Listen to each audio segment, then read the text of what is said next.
La plaine de Versailles, le plateau des Alluets, la vallée de la Mauldre forment une grande coulée verte ou jaune selon les saisons au sein de l'agglomération ouest de Paris. Cette étonnante unité naturelle part de Versailles, de son château, et étend la perspective de son parc vers l'infini, tel que cela a été voulu par le roi. Elle se prolonge vers des vallées et plateaux qui semblent à 1000 lieues de Paris. Ayant échappé à l'urbanisation massive, elle fait aujourd'hui l'objet d'une attention partagée entre les pouvoirs publics, les agriculteurs et la société civile. Une association patrimoniale les rassemble autour de la volonté de se rencontrer, de réfléchir et d'agir ensemble en faveur d'un patrimoine commun. Nous avons rencontré quelques-uns de ces responsables et des personnalités qui les soutiennent. Ils vous parlent aujourd'hui. Écoutez-les!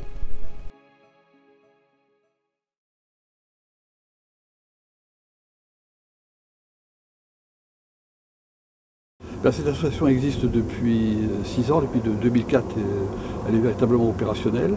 Très vite, on s'est rendu compte que cette association représentait effectivement un manque. Il n'y avait pas de lien entre les agriculteurs, entre les élus sur ces 24 communes. Et ce lieu de rencontre s'est renforcé progressivement. Et lorsque, dans le cadre européen, il a été fait appel à un projet pour le développement périurbain, nous avons pu y répondre car nous avions déjà réfléchi, nous avions ensemble des objectifs. Et nous avons été retenus par la région Île-de-France et par le ministère de l'Agriculture. Et bon, maintenant nous avons donc les moyens de lancer des projets innovants dans le domaine de l'agriculture, dans ce monde rural.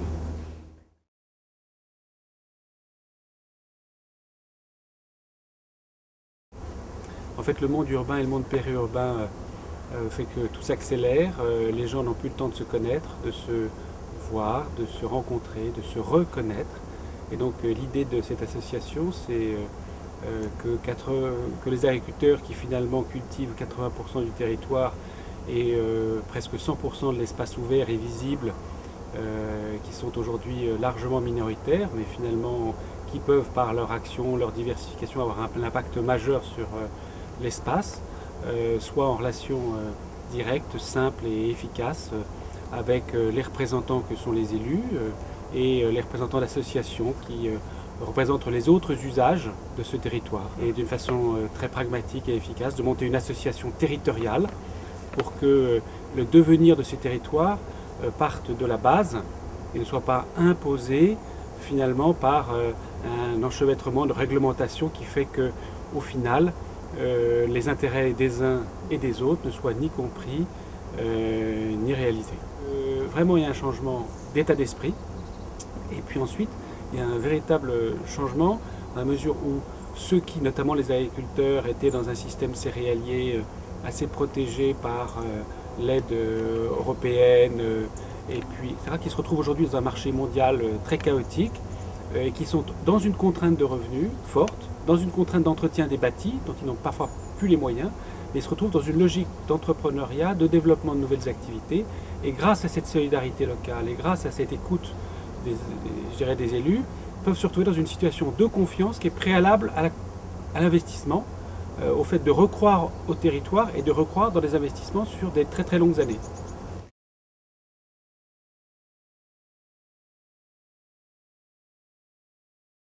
On se rend bien compte que quand on travaille tous les matins, les gens ici partent à Paris et ils rentrent, ils voient les week-ends. La qualité de vie que l'on peut avoir dans ce secteur est quand même très importante. Et la conscience, ce qui est important, c'est qu'on prenne conscience que cette qualité de vie, elle est due quand même aussi à la présence du milieu agricole. Donc sans le milieu agricole, cette qualité de vie n'existerait pas. Alors ça, c'est le deuxième aspect de l'intérêt de la plaine de Versailles, c'est qu'on dit c'est pas la plaine de n'importe où, c'est la plaine de Versailles. Donc il y a tout l'historique de Versailles autour de cette plaine. Et quand on parle de Versailles, on parle de l'importance qu'ont pu avoir à l'époque les rois de France, qui ont laissé en place des choses, des châteaux ou autres, et une qualité de vie déjà à l'époque, enfin différente, c'était pas une qualité de vie, mais c'est un style de vie, et qui est important de refaire en mémoire vis-à-vis des personnes, parce que maintenir un patrimoine, on le sent actuellement, les gens sont très intéressés sur le maintien du patrimoine. Donc on a la chance d'avoir ce patrimoine, à la fois culturel, bâtiments et autres, et une existence agricole. Donc l'association des deux c'est important d'avoir ces deux pour pouvoir maintenir l'effort que l'on a pour avoir cette plaine de Versailles.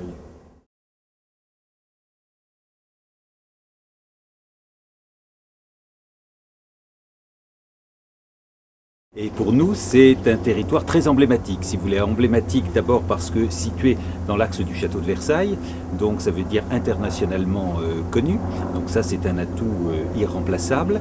Et puis à côté d'autres territoires que sont, par exemple, Seine-Aval ou Vernouillet, sur lequel également il y a de grands projets d'aménagement. La plaine de Versailles, parce qu'elle regroupe un très grand nombre de communes, est pour nous le symbole de ce que nous devons réussir. C'est-à-dire le maintien en zone périurbaine d'une agriculture qui soit forte et vivante. Il est important que se regroupent au sein de l'association, ce qui est le cas aujourd'hui, mais que demeurent, si vous voulez, ensemble, les agriculteurs, les maires, mais relayés non seulement le maire, mais également les adjoints, des présidents d'associations, également qui militent depuis toujours pour la sauvegarde de tous ces espaces agricoles qui font, et je crois qu'il faut le rappeler, l'identité profonde du département des Yvelines.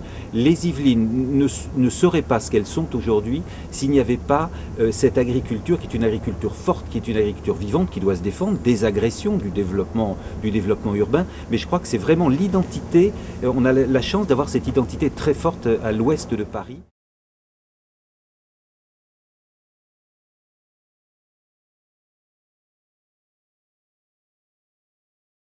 Alors les programmes agri-urbains sont des démarches de territoire en fait, qui sont à l'initiative de manière générale et d'ailleurs pour que ça réussisse, d'élus du territoire, d'agriculteurs et des résidents. Et l'idée c'est de faire émerger une démarche de projet en fait pour créer une cohésion au sein du territoire et valoriser la place de l'agriculture sur ce territoire en fait. Et également permettre à l'agriculture de rendre aussi des services aux personnes du territoire, en plus des services économiques de production plus générale alimentaire, des services en termes touristiques, en termes circuits courts, etc. En fait, on a fait une nomenclature, on a étudié tous les programmes, et effectivement, la plaine de Versailles en fait partie, bien entendu, ça on le savait, mais également fait partie des territoires les plus dynamiques, du fait justement de cette animation à temps plein, du fait qu'il y a il y a un vrai équilibre entre la volonté des élus, l'implication des agriculteurs et l'implication des habitants en fait, qui fait qu'en fait la mayonnaise prend et qu'il y a une vraie démarche de projet en fait, et qui fait qu'on pense que ça va être durable.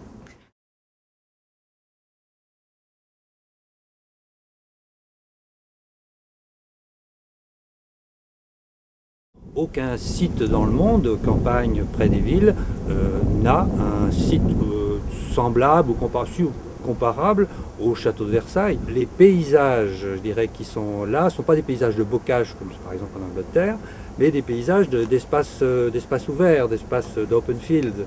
Donc il y a là une question qui est finalement que ce territoire est très visible par tous, il est très traversé, et aujourd'hui, c'est quelque chose de tout à fait particulier parce que pendant très longtemps, il n'a pas été vu, observé, regardé finalement de manière, en tenant compte des habitants qui étaient là, qui étaient plutôt finalement des gens qui venaient dormir en périphérie pour aller travailler à Paris. Aujourd'hui, la question de la démocratie est telle, posée dans les directives européennes, qu'aujourd'hui, la plaine de Versailles, son avenir, effectivement, repose dans les associations, dans les acteurs publics et privés, et dans la manière de les faire se concerter. L'association patrimoniale est une association, c'est pas une collectivité. Le vrai problème aujourd'hui, c'est que le périmètre de l'association regroupe des communes qui ont des intérêts communs. Mais pour que les décisions puissent être prises en matière d'urbanisation, documents d'urbanisme, etc., il faut que chaque commune soit inscrite dans les collectivités qui leur permettent d'agir. Donc l'association prépare finalement des décisions qui vont être utiles, sinon indispensables, aux collectivités qui vont se mettre en place et qui ne sont pas encore stabilisées.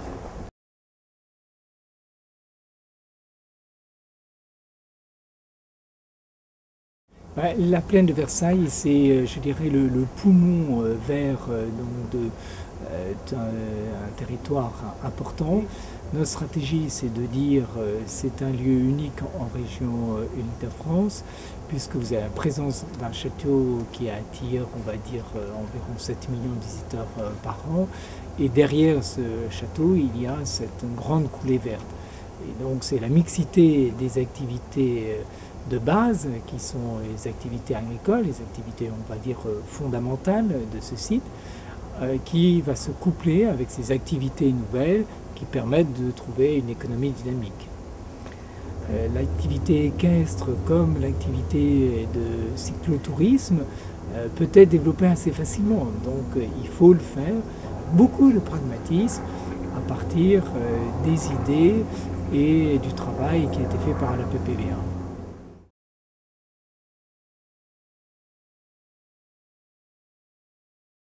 Alors, je dirais que la principale raison, c'était surtout de garder l'unité de ce territoire. Deuxième objectif, préserver la ruralité, c'est-à-dire préserver effectivement l'activité agricole, qui pour nous est à la fois, je dirais, historiquement et plus que légitime sur ce territoire, mais en plus constitue son cadre de vie et ce qui fait que ses habitants sont attachés. Et si je raisonne en Maulois, en habitant de Maule, on est extrêmement attaché à nos agriculteurs parce qu'en fait, c'est grâce à eux qu'on a un cadre de vie effectivement dans lequel nous aimons vivre, nous aimons respirer, voilà, tout simplement. Enfin, il y a une troisième dimension qui est une dimension patrimoniale. Il y a un véritable patrimoine paysager, on revient à ce que je viens de dire, mais un patrimoine aussi architectural et historique qu'il faut effectivement conserver.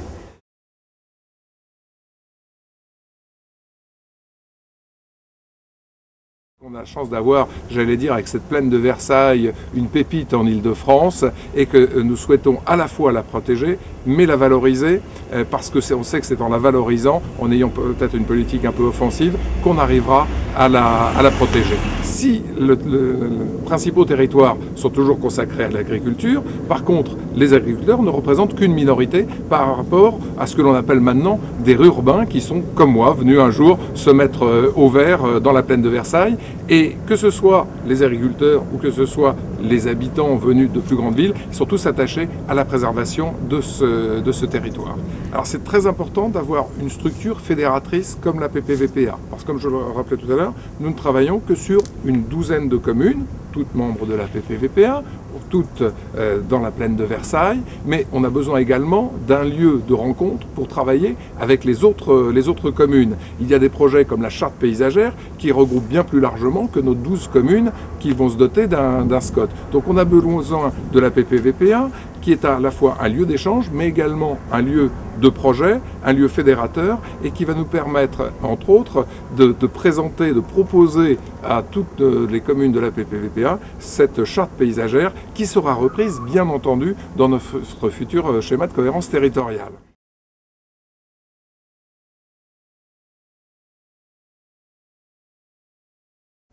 Eh bien, nous avions la volonté finalement de nous regrouper à 8 agriculteurs pour trouver une diversification.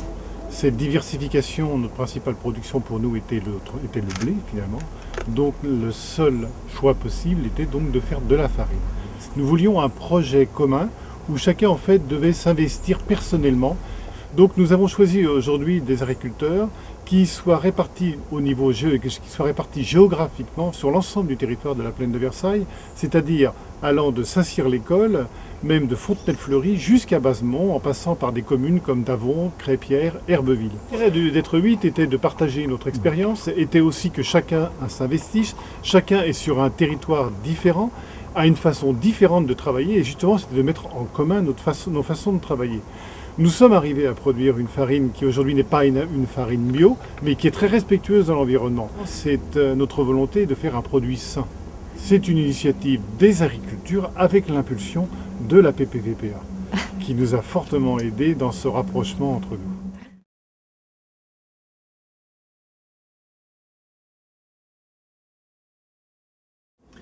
L'écologie territoriale, c'est une démarche assez récente, qui date des années 90, qui essaye de réduire la consommation de matière, d'énergie, d'eau sur un territoire donné, en essayant de voir si, au lieu de consommer des choses qui viennent de très loin et de rejeter très loin d'autres choses, on ne peut pas essayer de recycler localement les matières, l'énergie, l'eau, voilà. Donc c'est en gros une démarche de valorisation des déchets principalement. Alors sur la plaine de Versailles, on peut notamment essayer de prendre en compte le fait que c'est un territoire qui est marqué par son caractère agricole et avec autour une forte urbanisation. Donc ce qu'il faut rechercher, c'est les complémentarités entre les activités agricoles et puis le mode de vie urbain, en particulier, et c'est l'objet d'un des travaux, c'est le projet ISAR de l'INRA, c'est l'utilisation des matières résiduelles organiques qui peuvent être réutilisées pour l'amendement des sols en agriculture. Les Français ne sont pas forcément ceux qui sont le plus en pointe. En Suisse en particulier, on a eu l'occasion dans le cadre de la PPVPA de développer des partenariats avec d'autres territoires, en Suède et dans le canton de Genève, où ils sont un peu plus avancés que nous, puisqu'ils sont allés beaucoup plus loin déjà dans l'étude du métabolisme d'un territoire, pour prendre le terme consacré, et où ils ont déjà mis en œuvre des projets de façon industrielle, notamment sur la réutilisation des gravats lors des chantiers de construction.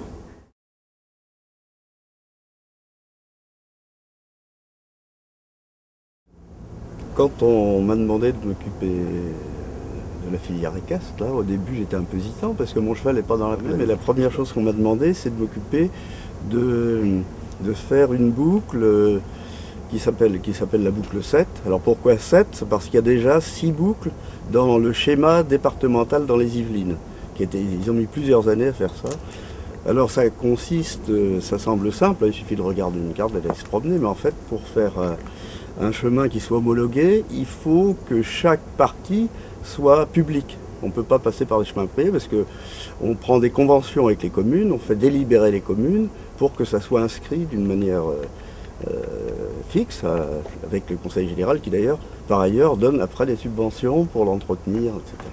Alors l'idée qu'on a, c'est d'avoir un espace cheval qu'on est en train d'étudier. On en a plusieurs endroits en étude en ce moment, dans lesquels il y aurait par exemple des obstacles de crosse. Et ce qu'on va faire, ce qu'on voudrait aussi, c'est avoir une piste de mise en souffle. Parce que les chevaux, il faut qu'ils s'entraînent, et il y a beaucoup d'endroits où il y a des centres équestres qui n'ont pas de piste de mise en souffle, où on peut courir un peu autour de la carrière, mais les chevaux de compétition, il faut qu'on les fasse courir plusieurs kilomètres, avec des vitesses un peu réglées. Voilà. Donc c'est un peu un exemple. Ça, c'est un deuxième projet. On a édité un guide pour ceux qui ont envie de créer des gîtes. Alors là-dedans, il y a l'hébergement, comment faire, il y a pour les chevaux, comment est-ce qu'il faut les attacher, comment est-ce qu'il faut leur donner de l'eau, etc. Puis il y a des conseils sur le plan fiscal, sur le plan réglementaire, et aussi comment on peut demander des aides.